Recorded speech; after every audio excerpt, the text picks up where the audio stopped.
প্রথম উত্তরটা দেই, কারণ আমার যেটা হচ্ছিল যে টিকিট কাটতে সমস্যা হচ্ছিলো, এটা শুধু আমাদের না, প্রত্যেকটারই যেটা হচ্ছে। সো আমরা, বাট আমি শিওর মেইন কর্তৃপক্ষ যারা স্টার, ওরা অলরেডি এটা মানে এই প্রবলেমটা রেকটিফাই করতে পেরেছে এবং তাদের নজরে এসে তারা এটা ঠিক করে ফেলবে।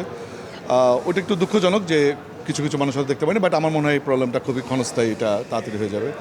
আর ব্যবসার দিকটা না, it is the last thing that আমরা এখন এটা চিন্তা করছি এটা নিয়ে, কারণ মাত্র 2 দিন হলো আমরা হলে যাচ্ছি। এই যে এক্সপিরিয়েন্স, এটা আমার জন্য পার্সোনালি নতুন, কারণ আমি কোনো ফিল্মের সাথে এর আগে ছিলাম না। সো ওইটাই আমি এনজয় করছি খুব বেশি, যে প্রত্যেকটা হলে গিয়ে মানুষের ওটা দেখা। পয়সাপাতেই আমরা 1 মাস 2 মাস পরে আমরা এটা নিয়ে কথা বলবো আসলে কী বিজনেস হচ্ছে না হচ্ছে। আমি এটা নিয়ে এখন একদমই লেস বদার। আমরা তো জানিয়ে দিব, লস হলে ঠিকই বোঝা যায় আসলে আপনি, কারণ একটা সত্যিকার অর্থে মানুষের 1 সপ্তাহ পর প্রথম 2-3 দিন আসলে মার্কেটিংয়ের খেল থাকে, মার্কেটিংয়ের জন্য হাইপ ক্রিয়েট করে।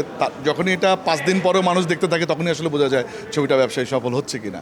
সো এটা আপনারাই বুঝতে পারবেন, আমরা কিছু যদি নাও বলি, বাট ডেফিনেটলি আমরা তো এটা বলবোই। আমি কোনো সময় কম্পারিজন করতে চাই না, বাট আমরা তো চাবোই এটা ভালো আরও চলুক, ভালো চলতেই থাকুক।